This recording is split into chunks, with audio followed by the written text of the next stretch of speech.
pensamento esquerdista, a atriz Maria Ribeiro.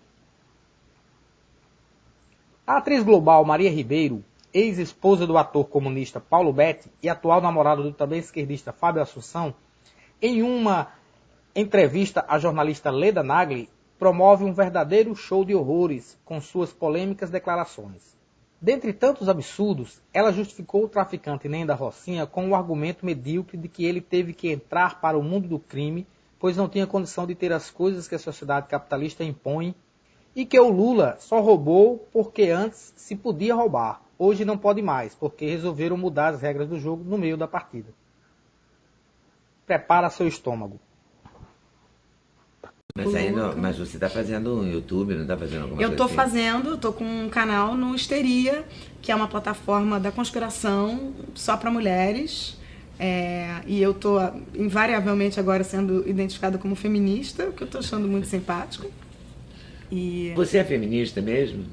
Ah, O que é ser feminista hoje? Cara, é acreditar que homens e mulheres devem receber o mesmo tratamento. Não, em é o tudo. desde sempre. Não tem outra... Não é hoje. Pois é, mas é que assim, eu acho que existe talvez um certo exagero, né, no feminismo. Nesse novo feminismo e nessa patrulha. Eu implico um pouco a palavra empoderamento. Porque eu acho que eu nasci empoderada num lugar desse tamanho que não era para ter Eu implico a palavra empoderamento porque nenhum. eu acho a palavra feia. Não é boa. Feia assim como, sei lá... Feia para falar. Feia, mesmo, empoderamento. Né? Mas assim, eu sempre converso muito com amigas minhas que falam assim, mas essas mulheres estão muito chatas. Eu falo, gente, mas o feminismo, ele não é pra você. Não é pra mim, Leda. É pra uma mulher que pega o metrô, entendeu? E que... É bulinada no metrô. É bulinada. Então assim, a gente não tem voz, tem que né? ser radical para poder... Uma vez eu tava gravando um ensaio com a Isabel do vôlei, que é minha ídola, assim, uma pessoa que eu admiro muito. E a Isabel tava questionando a coisa dos uniformes das jogadoras.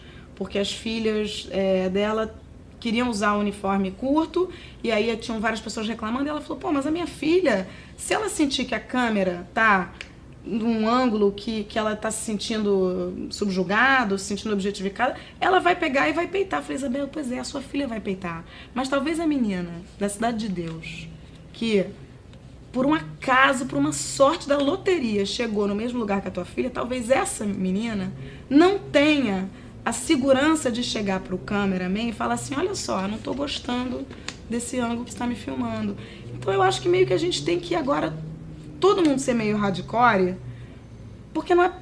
Porque vai chegar, sabe, na garota do Nordeste, que é vendida pela mãe aos 12 anos para casar com um coronel, que ainda existe.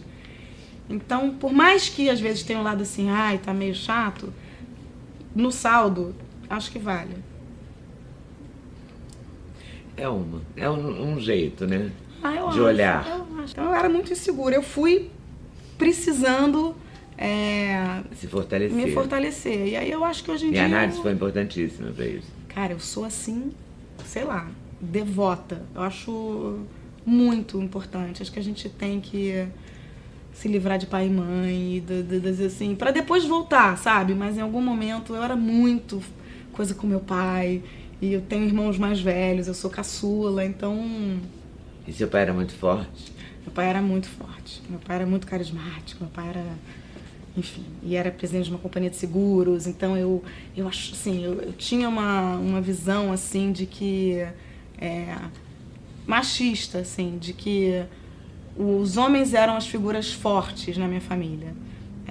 Porque a minha mãe não trabalhava, porque meu pai não queria que ela trabalhasse... Então eu acho que eu fui meio que assistindo isso e falando, comigo não vai ser assim não. E você fez o quê? Fiz jornalismo na PUC. Mas aí, no segundo ano de jornalismo, sei lá, eu comecei a namorar o Paulo Betti. Que foi um pesadelo, meus pais queriam morrer.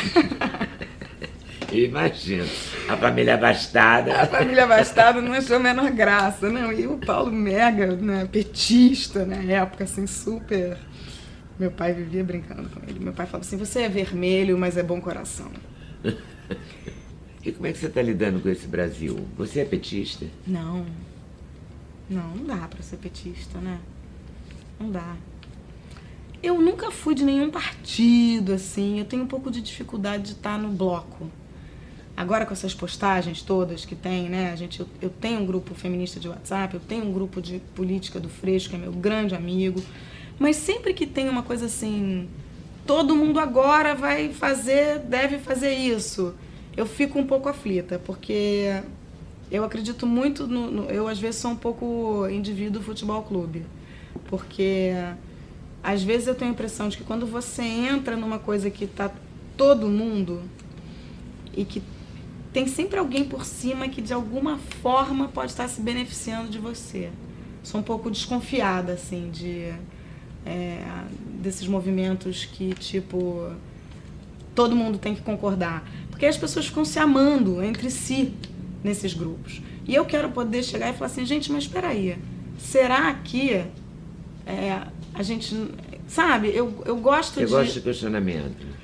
Você quer essa liberdade? Eu quero. Você não quer perder isso? Eu não quero perder isso. E aí, se o grupo é muito assim, não, entendeu? Aqui a gente só pode andar por essa linha reta e só pode votar em fulano, em cicrano. Então, não sei, assim, eu vou na Rocinha direto, por exemplo. Eu fui lá na biblioteca ontem, aí o Pezão tava lá, eu não sabia que o Pezão que tinha pedido a intervenção federal, fiquei chocada, gente, fiquei horrorizada. Essa coisa da intervenção, por exemplo, eu acho ridículo, acho uma coisa totalmente para inglês ver. Você não acha que tinha que fazer alguma coisa pelo Rio? Eu acho, mas não é o exército, eu acho, Leda, assim, eu tô acompanhando a Rocinha, que é o lugar, para não ficar demagoga aqui falando de coisas que eu não sei, então a Rocinha é um lugar que eu sei. Por quê? A Valdete, que é a minha depiladora, sempre foi a minha ponte com a Rocinha. Então, para estar perto dela, e porque eu senti uma necessidade... Quando eu vim morar em São Conrado, eu fiquei muito chocada com o apartheid do bairro. Foi uma coisa que me doeu, assim, porque eu vejo que do lado onde eu moro, os ricos vão na praia. E do lado, né, dos hotéis, a Rocinha vai à praia. E não há mistura. Não há mistura. É uma coisa assim, é um lado e outro lado, Leda. É muito assustador. E se você parar para pensar, 90% das pessoas que moram em São Conrado nunca subiram a Rocinha. E é um lugar que é aqui do lado. E aí você vai lá, eles ficaram 11 dias sem água. A água voltou ontem, depois de 11 dias. E a gente não fica sabendo, assim. Então eu falei, cara, o que eu posso fazer assim num microcosmo? Então a gente fez esse Você é o que lê lá, num lugar chamado Garagem das Letras. Eu fiquei meio que numa campanha para ser reaberta a biblioteca. Afinal de contas, a pessoa casou com o Paulo Betti em algum momento da vida, não é à toa, né? A pessoa tem algum engajamento, apesar da infância abastada. Você leu o livro do Misha Glenn, o dono do morro, sobre o NEM da Rocinha? Não li. Vale a pena? Puta, é genial. Um gringo inglês passou 3 meses dentro da Rocinha, escrevendo sobre o NEM. Bom, fiquei afim do NEM, né? Fiquei apaixonada pelo NEM. Depois do Paulo Betti. Eu fiquei apaixonada. Não, porque assim, aí você ouve a história do NEM. O NEM catava bola para os garotos que jogam aqui no Intercontinental. Se você tem 12 anos... Gente, eu posso ter conhecido o NEM. Se bobear, catou bola pra você. Não, pra mim não, pro Duda, porque eu levava meu filho pequeno pro Intercontinental. Mas você imagina o NEM. Pra aprender tênis. Que é da idade... O Duda tem quanto? 30 e vai fazer 35. 35. Não sei quantos anos o NEM tem, acho que tem um pouco mais. Mas você imagina, assim... Por isso que eu acho que ele podia ter catado bola naquela época. Entendeu? Você tá ali, você não tem nada. Não tem nada, Leda. Então, o que gera violência, assim? É desigualdade. Se eu sou uma pessoa que moro na Rocinha, eu vejo como é que é o esquema lá. Todo mundo, a quantidade de tuberculose que tem... É enorme, é o maior índice do Rio de Janeiro. Porra, é muito barra pesada. Porque é insalubre, né? Essas vielas. É surreal, entendeu? Esgoto a céu aberto, é absurdo. Você não tem nada. Aí você vai convencer o cara a não roubar? Se ele não tem escola, se ele não tem hospital, se ele não tem um parquinho, se ele não tem um cinema. Mas ao mesmo tempo a gente tem porteiros, faxineiras, depiladoras, manicures, todas que moram na Rocinha. Eu conheço muita gente que mora na Rocinha, porque eu moro em São Conrado há quase 40 anos, 30 e tantos anos. Então eu conheço bem isso. Ouço muito, converso com eles sobre, pergunto e tal. Doei muito livro para essa biblioteca da Rocinha, muito. Quando eu me mudei de apartamento, nossa. Entra muito. Nesse bonde aí da gente, da biblioteca, da gente de vez em quando conversar com a galera. Lá conversar. Então eu fico muito impressionada com esse abandono. Mas o Beltrame falava isso quando ele fez a UPP. Ele falava isso, que só o UPP não ia resolver, o Estado tinha que entrar com saúde, educação, lazer, que isso era um conjunto. E quando ele saiu, ele falou que o Estado que falhou. Porque eu entrei com o UPP acreditando que o resto viria. Que o resto viria junto, exatamente. E não veio. Mas a sensação que eu tenho dessa intervenção é isso. Você vai colocar... Mas, pra você ter uma ideia do que eu ouvi na Rocinha ontem, um garoto me contando que tá fazendo... Tem uns grupos de teatro lá. E um garoto negro, né, toda vez tomava esculacho da polícia. E olha, eu morro de pena da polícia também, porque a polícia ganha mal pra caralho. E morre sem parar também. São todos ferrados. E morre porque a farda tá no banco de trás do carro. Porque não tem estrutura psicológica, porque ganha mal, porque não tem, enfim. E mora na comunidade também. Claro, né? não tem mocinho e bandido. Pra mim é tudo mocinho. Pra mim todo mundo é mocinho, até os bandidos. Porque o cara que foi bandido, provavelmente, ele teve uma vida que não... Aí o cara tava me contando, eu sou muito prolixa. Ele anda com a Bíblia embaixo do braço para não se tomar esculacho. Um dos métodos que os garotos têm para não tomar dura de polícia na Rocinha é andar com a Bíblia embaixo do braço, como estratégia. Você imagina? Que merda. Não é bom, né? Não, bom não é. Nem a intervenção é bom, mas de alguma coisa tem que ser feita, né? Porque a colégio, o tempo integral, a escola profissionalizante, tudo isso que tem que vir, né? Como o lazer tem que vir, a praça tem que vir, tem que ter uma praça na Rosinha. Então, não tem. Não tem. Tem lugar na frente da biblioteca. Tem lugar? Tem um lugar aberto, assim, que não tem de cimento, que não tem nada, mas que assim. Podia Podia ter um praça. balanço, podia ter uma, entendeu? Não tem. Pois é, essas coisas todas, a gente precisa de 10 anos para elas funcionarem, né? Para botar todos os meninos na escola. Tem que ter uma coisa imediata, né? Mas Você essa tem que coisa conter, imediata, porque seu... os próprios moradores da Rocinha também estão de saco cheio desse negócio de atira no transformador e a pessoa fica sem luz, não é? A luz demorou dias para voltar aqui. Então por isso que eu Tudo acho que isso na é muito verdade a gente difícil. tem pouco bandido para desumanidade que é assim que as nossas comunidades estão sendo vítimas assim de uma. Mas eu fico pensando se a intervenção não é legal, mas e o que é legal? O que é para fazer de imediato? Cara, o que é para fazer de imediato é, assim, por exemplo, eu vi uma entrevista outro dia do cara que vai assumir o Bradesco, que assumiu o Bradesco, não sei o nome.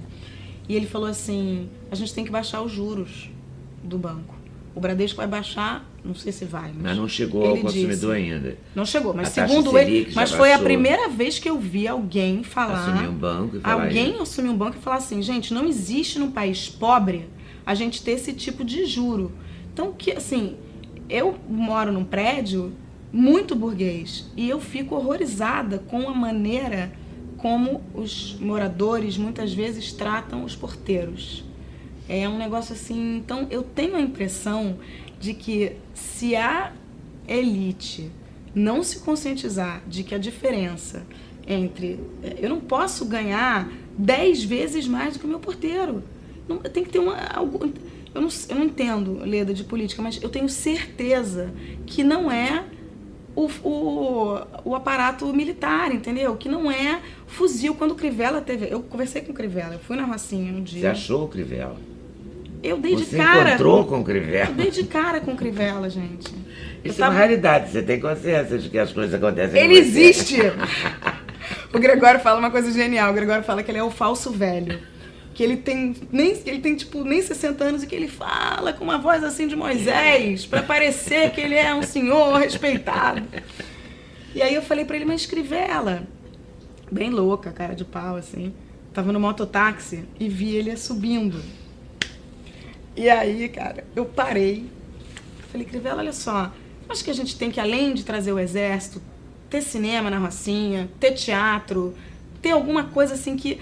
uma quadra de esporte, uma aula de música, para ter opção para esses garotos não virarem traficantes, porque todos eles vão querer o tênis, o celular. Então, assim, você tem que abrir, né? E aí ele falou assim, mas é exatamente isso que a gente vai fazer aqui na Rocinha. Ele falou. E no dia seguinte eu li no jornal que o cara falou de banho de loja. Banho de loja é o oposto do que a gente estava falando. É como o Dória falar de mall com o Zé Celso, gente. Você viu no SBT, o Silvio Santos e o Zé Celso, E aí, não sei o que, aí o Dória fala assim, não, mas nós vamos fazer um mall. Aí o Celso fala assim, desculpa, que é mall? Então, tá. As línguas são diferentes, né? Porque é como assim, se os idiomas fossem, né? Uma porque torre de os Babel, caras, na que nem verdade. tudo é shopping. Eu adoro shopping. Eu sou materialista, eu adoro roupa, eu sou burguesaça. Mas, cara, não pode, assim, esse estímulo, né, da compra, da geladeira, inclusive que é uma coisa que o Lula fez muito, de comprar o carro, de comprar... Eu queria chegar num lugar de evolução do meu filho, de não querer A fila black. a fila black. Não cheguei, tá? Eu quero a fila black. Mas há uma esperança. Mas vamos esperando, vamos E ver. pro Lula, você acha que há esperança? Eu queria que o Lula assim, eu adoraria que o Lula Você se votaria nele? candidatasse. Acho que não. Mas eu queria que ele se candidatasse. Eu acho que esse jogo aí não tá bem contado, assim, sabe? Eu acho que certamente a cobertura é do Lula, certamente o sítio lá do Pedalinho, Atibaia. não tem nenhuma dúvida. Todo mundo roubou, Leda. Podia. Antes podia. Como podia dar em cima de uma pessoa hierarquicamente abaixo de você. Hoje em dia não pode, né? Então, o jogo mudou no meio do caminho. E aí, vai ser só o Lula punido? Ah, não, mas eu acho que não pode ser só o Lula. Bom, o Eduardo Cunha tá preso, o Gedel Vieira Lima tá preso. Mas Tem tanta gente presa que eu já nem Sim. sei mais quantos são. É, eu também já não não sei. sei quem foi solto, porque o Gilmar Mendes se dá esse trabalho de Gente. soltá-los permanentemente. Então não dá pra gente saber quem tá preso mais, né? Enfim, você não é uma pessoa de esquerda, mas eu acho não que é eu uma sou. pessoa. Eu acho que eu sou. Eu não gosto de De rótulo. entrar. Tem um pouco de aflição de. Eu sou, Não é filiada a partido nenhum, porque não saberia Quando eu li, ficar no quando eu li os partido. obituários do Coni, eu falei, adorei, gente. Porque assim, o Coni se colocava num lugar assim que a esquerda detonava ele por ser de direita, a direita detonava ele por ser de esquerda. Eu acho que é um lugar que o Gregório e o Chico vivem me sacaneando. Eu tô nesse lugar no YouTube. As pessoas, se eu entrevisto alguém de esquerda, eu tomo umas porradas da direita. Se eu entrevisto alguém eu de acho que a direita, gente eu tá tomo no umas lugar porradas da certo. esquerda. Eu Mas acho eu vou assim- continuar nesse lugar, porque eu gostei dele. Vamos juntas. Dessa coisa de poder ser livre para conversar com todo mundo, todas as ideias. Eu Exatamente. gosto Até porque disso. você está dando voz para alguém. Isso não significa que você esteja corroborando. Concordando, né? Claro. Eu gosto dessa coisa de discutir. Eu adoro conversar. Também adoro. Adoro. E é isso. E conhecer gente. E todo É mundo, muito e bom. todo mundo, Domingos, tem uma frase que eu amo, que ele fala assim, todo mundo contém Deus. Tem que descobrir. Não, é assim, o cara pode ser, entendeu? Um maior prego, a pessoa, mas aí você vai pegar e você vai falar assim, bom, peraí, esse cara veio da onde? Esse cara é fruto de que, entendeu? De que educação? De que mentalidade? Eu escrevo no Instagram, por exemplo, coisa das mulheres. Eu sou bem ativista no Instagram. Eu vou variando. Às vezes eu posto selfie, tipo, de gostosa, e às vezes eu boto uma coisa mega política. E as pessoas ficam assim, mas imagina, eu postei, gente, a maioria das mulheres presas está presa preventivamente. Aí você está tirando uma mãe de casa porque ela levou 100 gramas de maconha. Não, agora resolveram soltar todas as mães, né? Gente, mas isso é muito importante. Não precisa ser soltar todas as mães, mas o que estava acontecendo, prisão preventiva deve ser exceção. Aí eu vejo na minha timeline assim, roubou, tem que pagar. Roubou, tem que pagar, não importa. E aí, antigamente eu ficava com raiva, assim. Quando a pessoa era agressiva, eu bloqueava. Hoje em dia, eu tendo a falar assim, cara, é ignorância. A pessoa não... Porque eu, por exemplo, mais nova, eu era contra a cota. Ignorância minha. Um dia você foi contra? Com 20 anos, eu falava, imagina, gente. Que isso, tem que ser mérito. Mas eu era uma alienada absoluta. Uma alienada absoluta. Então, eu fico achando que ao invés de a gente pegar e se colocar em guetos, onde a gente só se relaciona com quem pensa igual, a gente tem que olhar e falar assim, peraí, tá, você é contra a cota, mas vamos parar pra pensar. Você acha que você teve as mesmas oportunidades do que a filha da tua cozinheira? Então eu mudei de ideia em tantas coisas, acredito que as pessoas... Eu acho saudável a pessoa que pode mudar de ideia. Eu acho que é por aí. Eu acho. Seria outra coisa que eu queria perguntar à Maria Ribeiro, que lá vem descrição, Leda. Leda. Descrição, porque eu li na Wikipedia a família abastada, o feminista militante e bissexual assumida. Pois é. E você é bissexual, por acaso? Então, ainda não aconteceu. Mas eu acho que entendeu? Todo mundo é bissexual. Assim, eu ainda não encontrei uma mulher com quem eu tenha tido vontade de namorar. Não aconteceu, entendeu? Mas eu não sou bissexual, na verdade, mas não conto isso pra ninguém. Sabe por quê? Eu acho que todo mundo deveria se assumir bissexual, porque tem uma quantidade tão grande de homossexual que morre ainda espancado. Você fala, vou assumir uma bissexualidade para que isso não vire uma forma de preconceito, é isso? Sim. É numa bandeira de defesa. Numa bandeira de defesa, mas vai que um dia entendeu? Você conhece alguém. Pô. Mas o seu histórico não, me parece. Então, mas sei lá, a esperança, né? Por que a gente vai abrir mão? Né? A gente vai abrir mão da perspectiva da outra metade inteira da população. Quem sabe? Um dia eu encontro uma mulher incrível, aí eu já aviso antes, entendeu? Sim. Né? É uma prevenção. Mas não sou. Valeu, Maria, adorei. Obrigada. Adorei. Essa é Maria Ribeiro e essa sou eu.